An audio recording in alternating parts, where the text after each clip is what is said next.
Ladies and gentlemen, welcome to another Bulletproof for BJJ TV, BPTV. This is round number 2. So I tried to record this on Sunday night, and unfortunately, for various reasons, the quality was terrible. So if you tuned in, I do apologize. I think it's my timing. 6 p.m. on a Sunday, I think the internet server is slammed.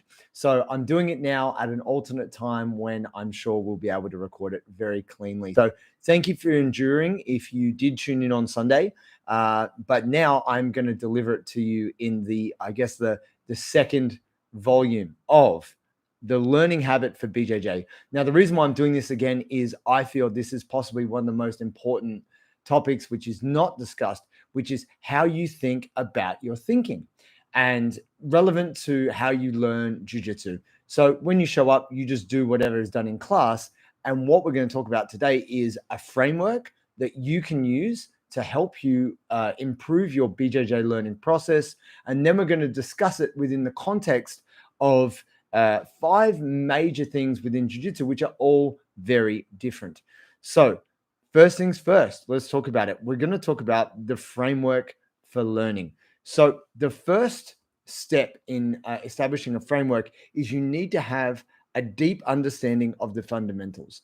If you do not understand the fundamentals of the takedown game or of guard retention or of finishing a submission, if you don't understand those core fundamentals, you are not going to learn very well, because you want to think that the pyramid of knowledge is stacked on very big fundamental blocks at the bottom and then some slightly smaller blocks on top, smaller going up to the top. And then you have that very high order jiu-jitsu at the very top.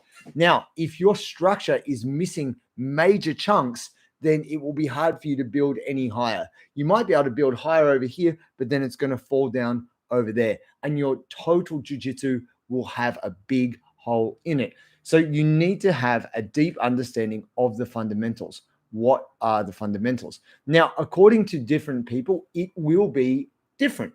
So essentially, it's important that you have a clear conversation with your coach, with the head of your school, or even with the higher belts at where you train to best understand what is fundamental jiu-jitsu, because it's worth revisiting things if maybe you didn't have like a real in-depth chat about, say half guard when you were a white belt and now you're a blue belt going on your purple belt and your half guard's terrible, even though that is a key fundamental part of jiu-jitsu and you're going to spend a bit of time there.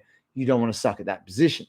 So getting that deep understanding is super important. And that only comes from not only the idea of the thing, but the practicality. And we're going to talk about that next. So it's all good to have this theoretical concept, but it doesn't really mean anything. You can watch all the YouTube videos in the world. You can have your coach do a private lesson with you. But until you go and really use it in the context of battle, in real rolling, it doesn't mean much. So the next step within developing a framework is, once you do have a deep understanding of the fundamentals, you need a process for making mistakes. Now, this sounds strange. Most people might say, hey, that's every class. Every time I come to class, I make all kinds of mistakes. But essentially, it has to be a process so that you can understand it. It's not just show up, stuff up, get squashed, don't know why, and walk away. You need to come in with an idea of what you're working on, and then be creative enough with it and loose enough with it that you're not afraid of stuffing up. Then identify what caused the mistake and go back and work on that. So you need a method of experimentation. So for example, I'll give you mine. I might be working on a particular pass. I'm going to try that particular pass on a lot of different bodies. I'm going to try it on heavyweight white belts. I'm going to try it on lightweight black belts. I'm going to try it on tricky middleweight purple belts. I'm going to try it in as many different contexts as I can to know how it works against different bodies, what I have to do to adjust. And I will keep working. I might work the same pass for 2 weeks. Every single roll, I'm trying to force that pass. Like, I will do other passes, obviously, but I'm always working myself back to that, to have the mental discipline to work on that. And every time I'm recalibrating. And I usually find, once I've done it for, say, anywhere between 6 to 10 classes of really drilling that. Like I already understand the mechanics of the pass. I know how it's meant to work, but then I test it in the real live form. And that's my process of experimentation. Now, for some of you out there, you may not be ready for that because you might find as soon as you like slap hands, boom, you start rolling, it's just chaos, right? And I get that. I have the kind of fortunate position to be a black belt and a heavyweight. But possibly I should be a middleweight, but I'm pretty solid right now. And so what that means is I'm pretty strong. I have a good amount of skill, and that means I can engender what I want on most roles, even though sometimes I do get squashed by whoever it might be. But most of the time, I will get an opportunity to work on what I want.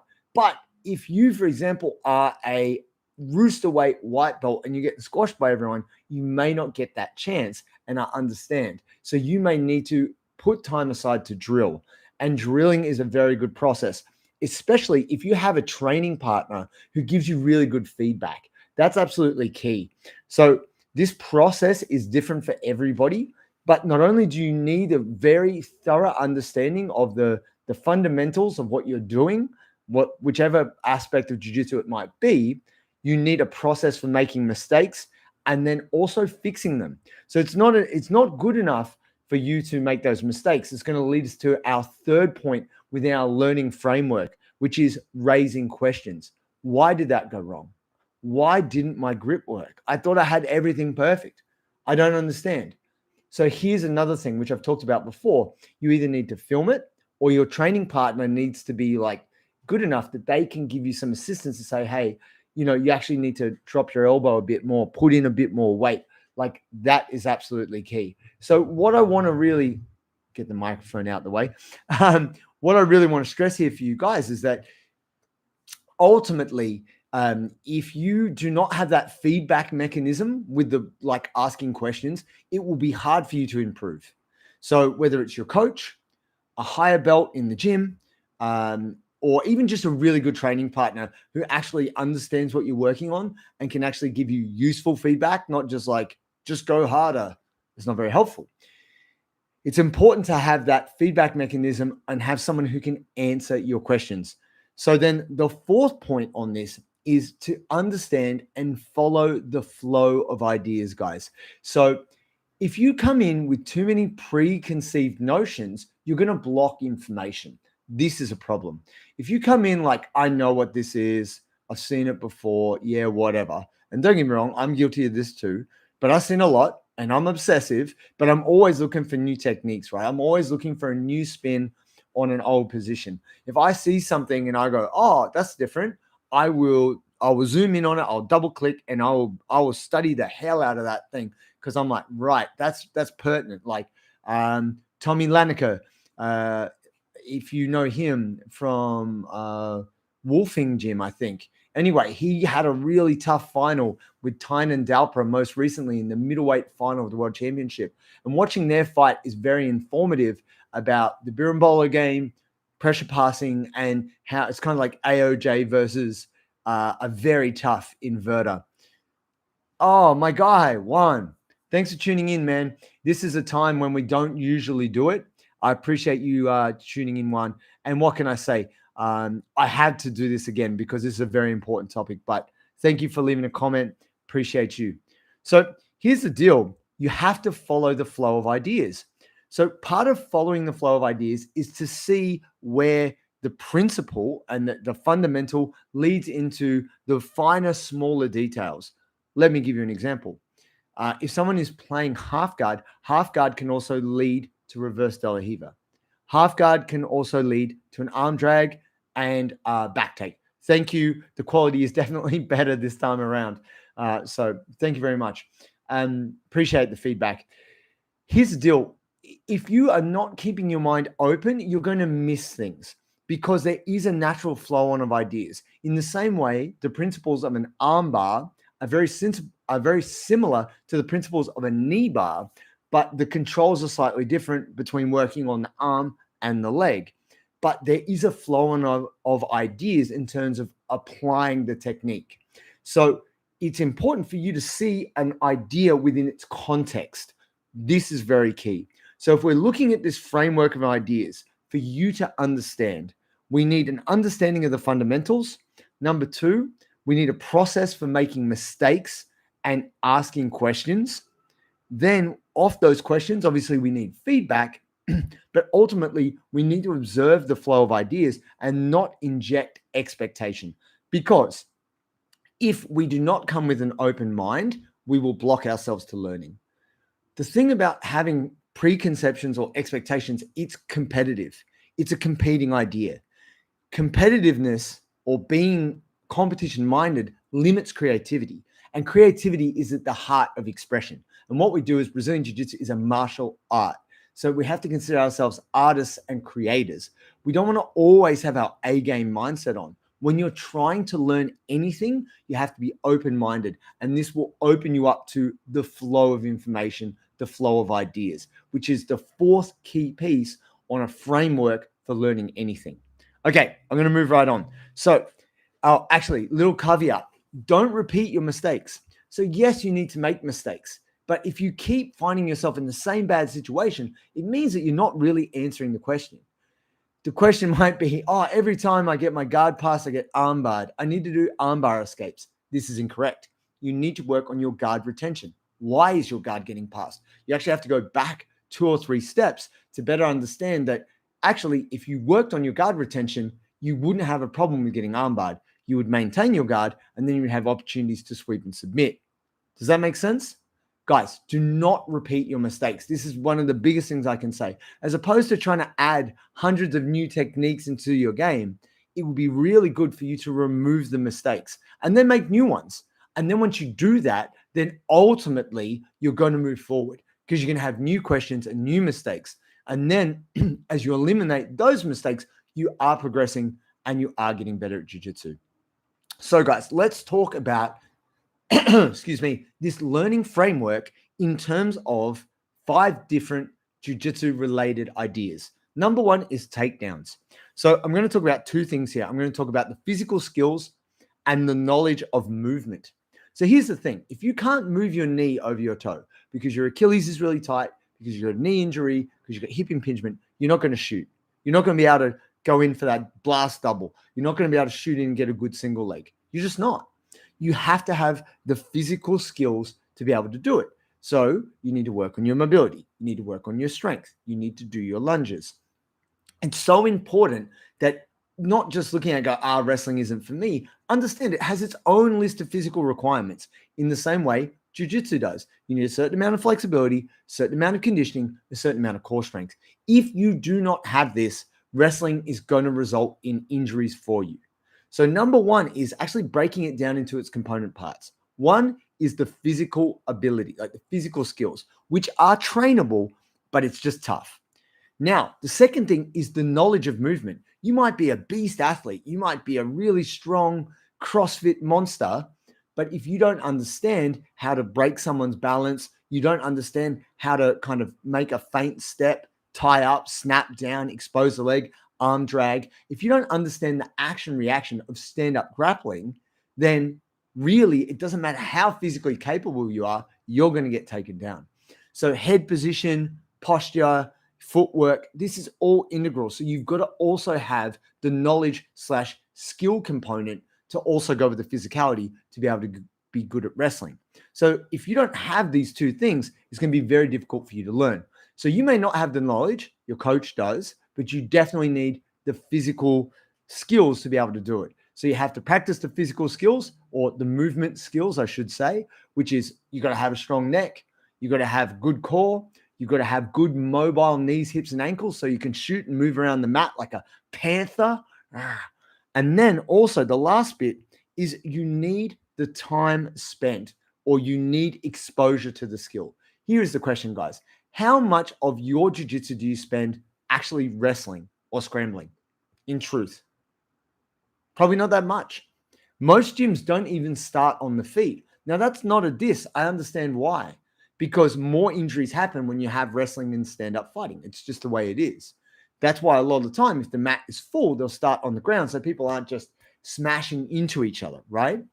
But here's the deal. If you look at the percentage that you spend just working on your wrestling skills, it will not be high. your skill exposure is low. Therefore, you will not be good at it. You need a critical amount of skill exposure.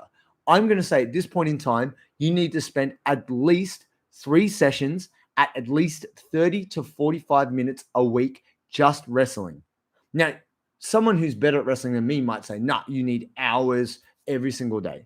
But in all truth, and I'm not saying that you're doing subs, I'm not saying that you're doing any kind of other groundwork, pure wrestling. This is the key. You need a critical mass of exposure to skill for you to actually get better at it.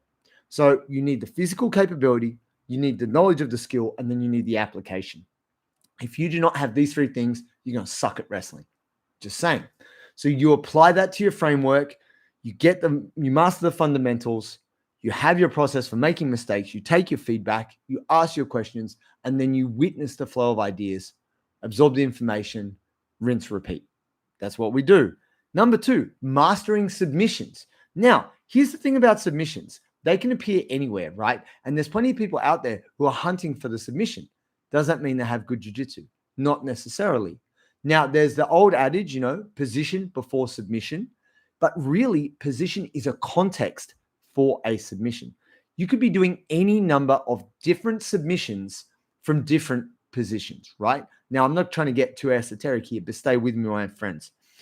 You need to understand your own body. Now, I got short legs. I got short, chunky legs, right? Doing triangles sucks for me. Or maybe I suck at triangles, let's say. I can get triangles, but it's tough. Whereas, a good friend of mine, Connor, he's got super long legs. So throwing up a triangle is very easy for him. He's got the leverage. But I got short, nuggety arms, which means I'm good at squeezing. So that makes it really good for me to be doing guillotines, rear naked chokes, you name it. If it involves squeezing, I got you, right? So you need to understand yourself relevant to submissions. If you've got those nice long arms, you can be really great for head arm chokes, anacondas, Das chokes. Like having long forearms is great for those head arm chokes. Like the Rotullo brothers, right? They got really long forearms. They got forearms about as long as my whole freaking legs. That's why they're always hitting them Das chokes, right? Understand your body before you go, right, I'm going to master this submission. Cool. Now, the next bit on that is understand the position, which is the context, and the escapes. So once you understand the position, which is the situation in which you're trying to enact the submission, there's also the downside. So the better you understand the position is your upside, but the better you understand how the person's trying to escape and counter you is minimizing your downside. Because if you don't understand the escapes, someone's just going to, they're going to escape, and you're not going to understand why. You need to practice the escapes so you understand that the person underneath you or the person that you're trying to submit is going to be trying 2 or 3 different things to not get submitted. If you already know what they are, you are moves ahead, and this increases your chance of success. So you need to know what makes the position and sub, and also what breaks the position, because then you can minimize your downside and maximize your upside. Cool. Then we're going to have a look at how much of your BJJ is actually spent submitting people. Not much. Now, I'm not saying that that's not a criticism. That's like, really, even if you're really good at jiu-jitsu, the submission is a small percentage of the total roll. It would be lucky if it was 1% of your total time spent rolling. Now, obviously, if you're on the back and you're fighting for the choke and doing all this, that's fine. But really, when you go to the armbar, you're on the armbar, you're not really hanging out there. You want to get the submission, finish it. It might be a couple of seconds at best.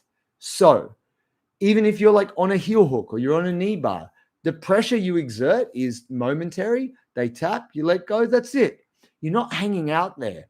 And that's the thing. You actually need to spend some time drilling submissions. Now, I know most people are not going to enjoy that. They're not going to want to be like, yeah, sure, just guillotine me over, and over again, which I've had done to me. It's pretty terrible. But essentially for you, what you need to know is you have to spend some time in there finessing it, getting a feel for what it is, and you need a willing drilling partner so that you can actually spend a sustained amount of time finessing it. Because with all these things, they are each skills and they have their own nuance. And depending on where you apply it, like an armbar from side control or mount, very different to, say, armbar from guard. Even though principally they are similar, they are not same. you're using your body mechanics very differently. So keep that in mind. You want to spend some time working on both. You can't just be like, oh yeah, I know arm bars. But what happens when you get stacked? Or what happens when they just burst up and power out? Or what happens when they drag their arm out? Is there an alternative? Could you go to a triangle?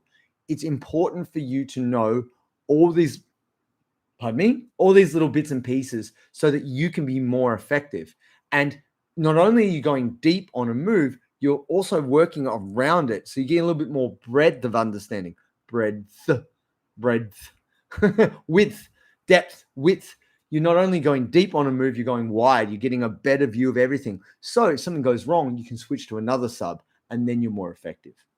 Now, next thing is prepare for your next grading. So for you, maybe at your gym, they give belts according to whatever the coach says. And that has nothing to do with the syllabus. Whereas for some of us, you're at a gym and they have quite a tight syllabus and you have to perform certain skills. You have to demonstrate them to your coach. You get evaluated. And also you get evaluated on how you roll. Now, for a fair while, I was working as a competitor at a competitive gym. And really, you were graded on how well you competed. If you won comps and you were basically the best in the state or the nation in Australia or potentially in the world, then you would get your next belt. So that was because really you had said to the coach, I want to be the best. So they're holding you to that standard and that's how you were graded. You didn't have to do a syllabus. You had to work your ass off, obviously, but you weren't given a grading test per se. Now, for those of you out there you do have a grading list and you know that you have to know all these techniques that you do not know just yet, how are we going to get you ready? So the first thing is, where are you now? So you have to evaluate your current state. Oh, I only know X amount of techniques, but I need this many more. Right. Okay, you know where you stand. Now we've got to go get it. What is required? Get that required list and understand it thoroughly. Make sure that you got the breakdown, you got a training partner, or you get some private lessons with your coach and work on those things. Because not only do you know where you are now, you know where you're going. This is key. If you do not have this list, if you do not have your map, you are lost. Am I clear? This is so important. And so many people just don't bother with this. Oh, it's on my phone. Oh, I'll check it later. No, you need to know the syllabus. And people go, oh, that's nerdy. It's not even nerdy. This is just you taking responsibility for your improvement. If you don't take this responsibility, how do you expect to get graded? How are you going to demonstrate to your coach or your master, your professor, that you are an avid learner? Because that's who you want to promote. I know myself as an instructor. We had a grading just last week. The two guys that I graded to blue belt, they're overdue. Like they were submitting higher belts. They are like a handful as white belts. And these guys always show up. And when they show up, they ask good questions and they take what they learn and apply it in roles. And I'm watching, I'm like, wow, these guys are absolutely killing it, but they're also showing their learning. And that's amazing. And as a coach, that's what you want to see. So guys, when you're preparing for your grading, get your list, get the skills that you're unsure of, and make sure you have a direct conversation with your coach or a higher belt who can help you. Now, the next thing is, what action do you need to take to get better? So for you, it might be drilling, or it might be getting some privates, or it might be practicing those skills in roles. If you're the kind of person who's like, I don't drill, I just roll, that's cool, that's fine, but you need to practice those skills that you'll need for your grading in the roles. So you might have to change your game up a little bit. But this is, like I said before, we need the exposure to the skill. And I've got a key takeaway for you guys. And it might sound a little bit naff, but this is like, I'm going to put it at the end because this was like clear as day, something that I filtered out. And I was like, wow, that sounds significant. And I'm going to share it with you guys. So you know what action you need to take. You get your private lesson. You are doing your drills with your training partner, or you are applying your new knowledge in roles and you're going to find out new things there. And that's going to make you better at jiu-jitsu. But what about a competition? Competition is a totally different ballgame, right? So competition puts pressure on people, but it brings great learning. So what do we need for competition? We need to understand the format. Is it a submission-only comp? Is it an ADCC comp where there's like no points for the first 5 minutes and then points thereafter? Do they penalize guard pulling? Are you allowed to do heel hooks? Are you allowed to do wrist locks? Like all these details are so important, and you need to practice specifically for the format. Practice the format. I have to stress that. Be specific. Don't do 10-minute gi rounds if you're doing a 6-minute no gi comp. Like that sounds really obvious, right? But people do it. They're like, yeah, I got to get my gi in. No, like if you're focused on winning a no gi comp, you should be doing flat out no gi. It's that simple. If you're going in a gi comp, well, you need to be practicing your grips. This is so essential. If you do not do this, you cannot expect to be successful or use it as a learning experience. So, how much do you do live rolling or comp rounds at your gym? Now, for most people, it wouldn't even be 20%. It wouldn't be. Most gyms have like maybe one comp round kind of competition training a week. Some gyms have more. Competitor gyms usually have one session a day where their students get in and just smash it up. Sometimes it's more depending on the gym. And for you, if you think you're only going to class 3 times a week and your rolling is only maybe 15 or 20 minutes of the whole session, you're only getting an hour a week. That is not enough exposure to the skill, which is decision making on the run, scrambling, moving, attacking, defending. You have to be in that competition situation with the competition mindset as frequently as possible, because this is the specific situation in which you need to replicate your skills. Your skills mean nothing if you do them in drills but can't do them in rolls. This is so important. There's so many techniques out there on the internet that look really cool, but then when you go to do them in rolls, you're like, it didn't work. That's because that person has never hit it in rolling. If you have someone actively fighting you and pushing out, it's possible that that's just a show move. It's not actually an effective technique. And that's why with anything that you do, you want to practice it in the live rolls, because this feeds to our next step, which is what is your strategy and how well can you execute it? So yeah, you could have a plan to pull guard, but how often do you actually practice pulling guard? You're like, oh, well, every time I roll, I pull guard. Yeah, but that's different to a competition. Competition, they're shooting in for the double leg. So it's got to be, you got to go. You slap hands, boom. You better pull that guard and get your grips and be straight away. And you need to start every roll in that same way. Just like a sprinter getting ready to hear the starting gun and boom, as soon as I hear the bang, doosh, they're gone, right? You need this kind of twitch reflex to implement your strategy. You have to come in with a plan, whether it's a takedown, a guard pull, whatever it's going to be, you're going to wrestle, and you need to implement it straight away. Can you implement your strategy? If you have not practiced your strategy until it is absolutely subconscious, you will not be able to execute it under the pressure of competition. Because when that adrenaline hits and the crowd is just going mental and you can't hear your coach's feedback and you don't know how much time you got left and you're exhausted, your actions need to be absolutely in the DNA of your jiu-jitsu. You should not be like trying to problem solve and work it out. You've got to just be executing. Competition is execution. It's not experimentation time. Cool? So this is important, that when you are getting prepared, you are physically ready, you understand how you're going to execute on the day, and you spend time practicing it. Absolutely key. Now, last but not least, guys, improving my mobility. Now, this is one of the most common questions that we get at Bulletproof for BJJ. People see our program, they try our program. That's great. It's nice. We really appreciate all the support that you guys give us online. It's the privilege of our careers. Both Joey and I talk about how blessed we are that you guys are on board with what we do. And we love what we do. But here's a problem. Some people do follow our content and then have a problem applying it. They're like, I don't know how to fit it in. And it kind of doesn't. You've got to do the work. And this is very specific about mobility more than anything. And this is why people really struggle to improve. And I'm going to tell you exactly why. You need to reduce the negative and multiply the positive. So reduce the negative, multiply the positive. What does that mean? You have handbrakes in your life. Like right now, I'm sitting in a chair, right? Now, I try not to sit down too much. I probably only sit down maximum 2 hours a day. Now, I know some people who sit down for 8 hours a day. If you're a delivery truck driver, it might even be more, right? It's crazy. Sitting down is one of the worst things for you. Why? Because the body adapts to the positions you put it in.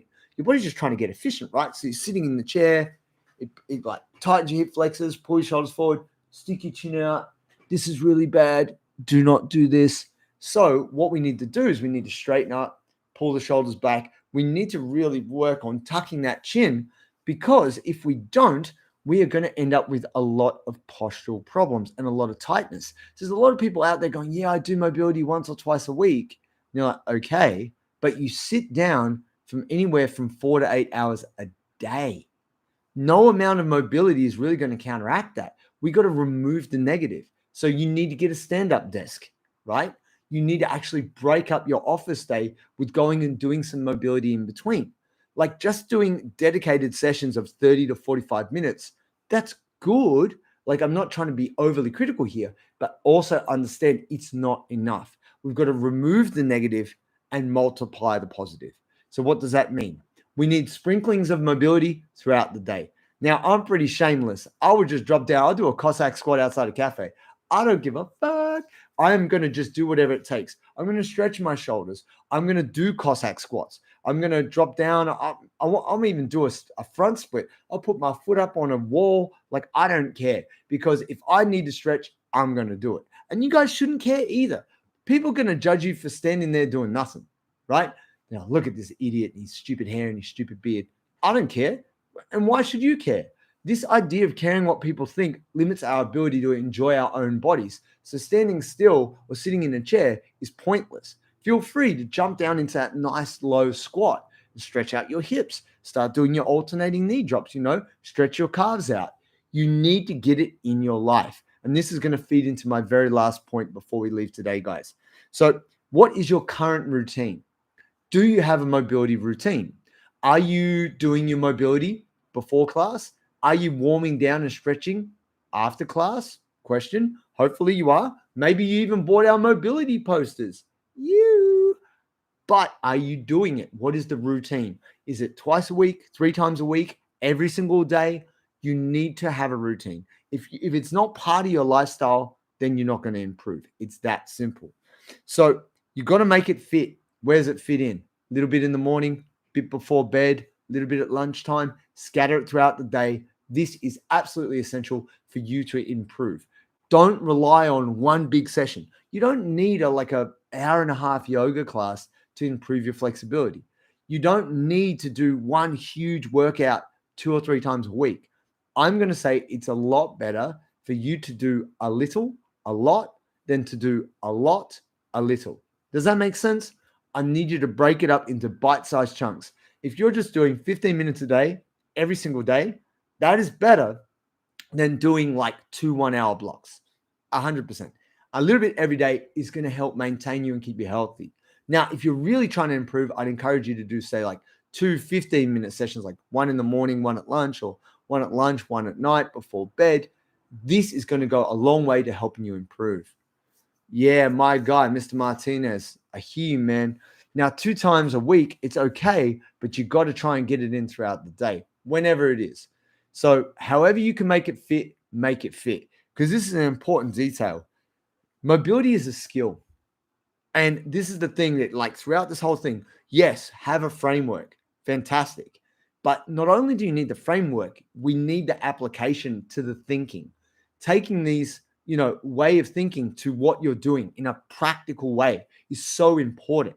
If you do not do this, you are not going to learn. You're not going to be successful at jiu-jitsu. You'll be stuck on your white belt for freaking ever. No one wants that. Least of all me. I want to see you all get black belts. It is the key. It'll make your life way better. Practice your skill. We need the exposure to the skill. And here is the key takeaway, guys. If you take nothing else away from today, this is what I want you to remember. A skill is a habit. You want to be good at something, get it in your life. There is a great book called Atomic Habits by James Clear. It's just possibly one of the best books that I've ever read, actually. I love it. But here's the thing. I was preparing for this, right? I've written a whole page of notes right here. I actually have 2 pages. I always make sure I prepare for this. And it made me think about all the things I do when I'm trying to learn something.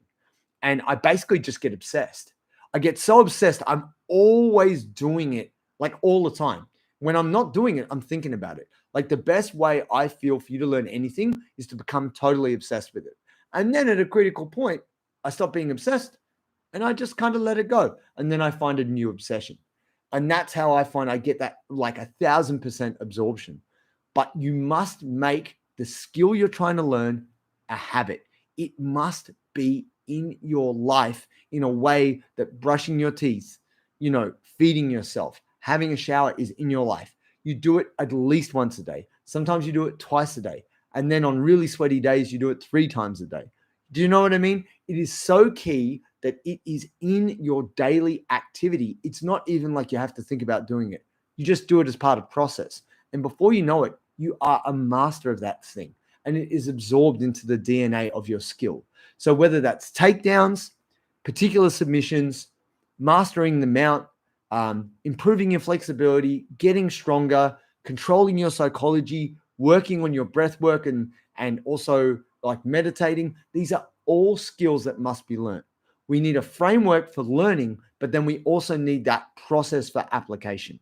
We need to make whatever skill we are trying to master a habit. My friends, thank you so much for tuning in today. I really appreciate it. I know this is a weird time, but I feel like the bandwidth is better. So now we've got it coming through clear. I will be recording on Boxing Day, which here in Australia will be on Sunday. I'll be recording it probably earlier in the day, and I'll let you guys know through our Facebook community group. So if you're watching this on YouTube and you have no idea about our Facebook community, it's literally Bulletproof for BJJ Facebook community.